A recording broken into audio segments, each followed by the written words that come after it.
All right, let's get right into it. We're tackling one of the big questions today. The kind of question that seems so simple at first, but the more you think about it, it just unravels everything you thought you knew about, well, reality itself. And that question is, who created God? I mean, think about it. Everything we see, everything we know, it all has a starting point, right? So it's only natural to ask, well, where did God come from? Who or what created the ultimate creator? It's a total paradox, a real head-scratcher that has kept people up at night for, well, forever. So let's dive in. Okay, so first things first. Before we can even try to answer this, we've got to understand why this question is so tricky. Why does it kind of break our brains a little bit? You see, the world we live in, our entire experience of reality, it's all built on cause and effect. One thing leads to another.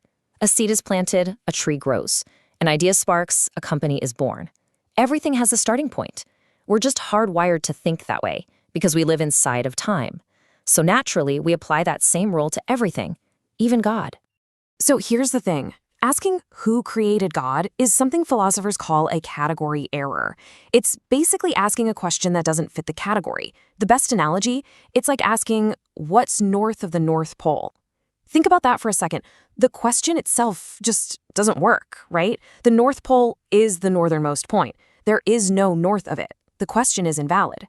And in the same way, we might be using our time-bound logic to ask a question about a reality that exists completely outside of time. All right, so where do we go from here? Well, the first big clue in this whole mystery is actually hidden in plain sight. It's in the name God gives for himself.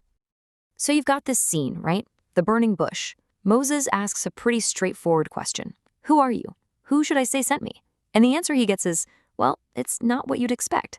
God doesn't give him a title like the Almighty or the King. He gives him something way more fundamental, a statement about existence itself. That name, I am. It's not a name like Bob or Jane. It's more like a definition. It's a declaration of a state of being that has no cause, no starting point. It's not I was created or I came to be. It's just I am, period. Pure, uncaused, eternal existence. And this is where we get to a concept that can really flip your whole perspective upside down. We tend to imagine God existing on a timeline, just one that stretches infinitely backward and forward. But what if that's not it at all? The idea here is that God isn't in the timeline. He's the paper the timeline is drawn on. Time itself exists within God. So when you hear something like, I am the Alpha and the Omega, the beginning and the end, it's not a contradiction. It's a translation. How else would a timeless being explain its reality to creatures like us, who are totally bound by time? He has to use our language. For a being who sees the beginning and the end at the exact same moment, Alpha and Omega aren't two separate points on a line.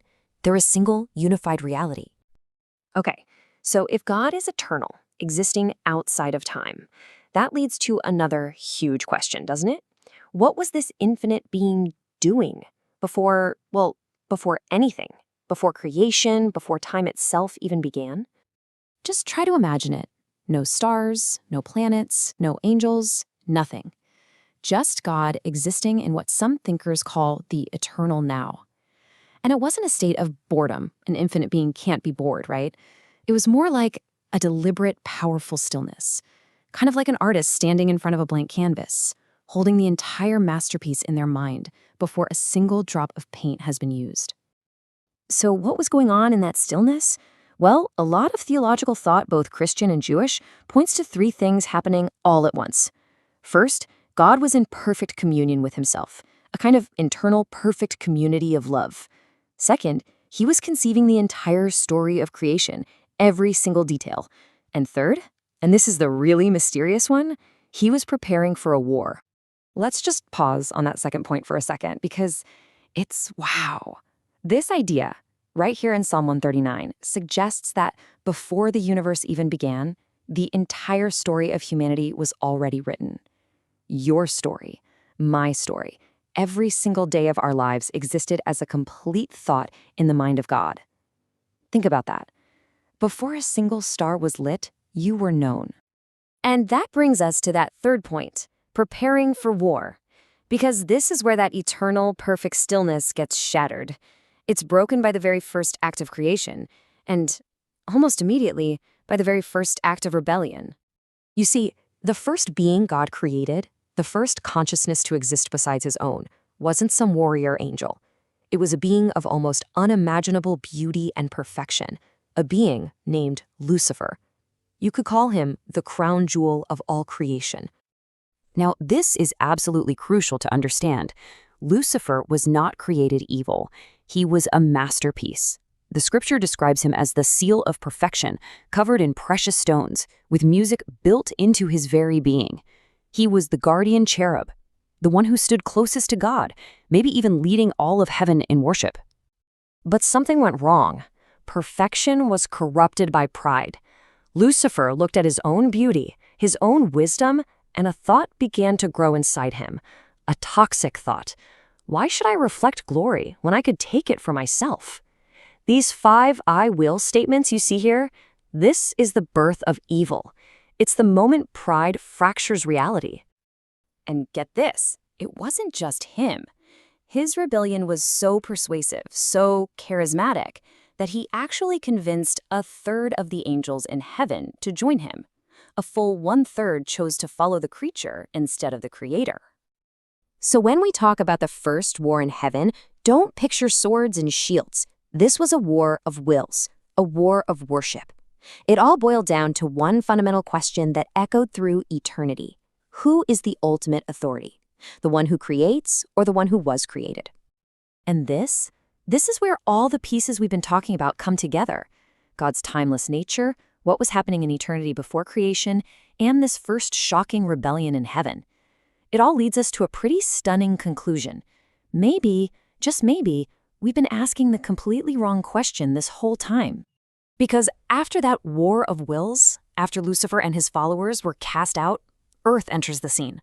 Our world becomes the stage, the arena, for God to answer that challenge. And his plan was something so brilliant, so utterly unexpected that nobody, not even the loyal angels, saw it coming.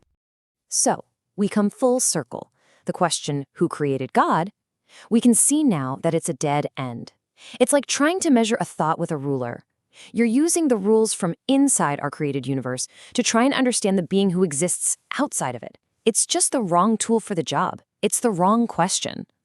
Because the real mystery, the question that this entire cosmic story hinges on, isn't about God's origin. It's about God's motive. The truly mind-bending question is this: why would an infinite, uncreated, all-powerful being choose to step into his own creation, become one of us, and die for the very creatures who turned their backs on him? So in the end, it's not about the physics or the logic of how God began, because he didn't. The question that really matters, the one that echoes from before time began and into all of eternity, is just, what kind of love is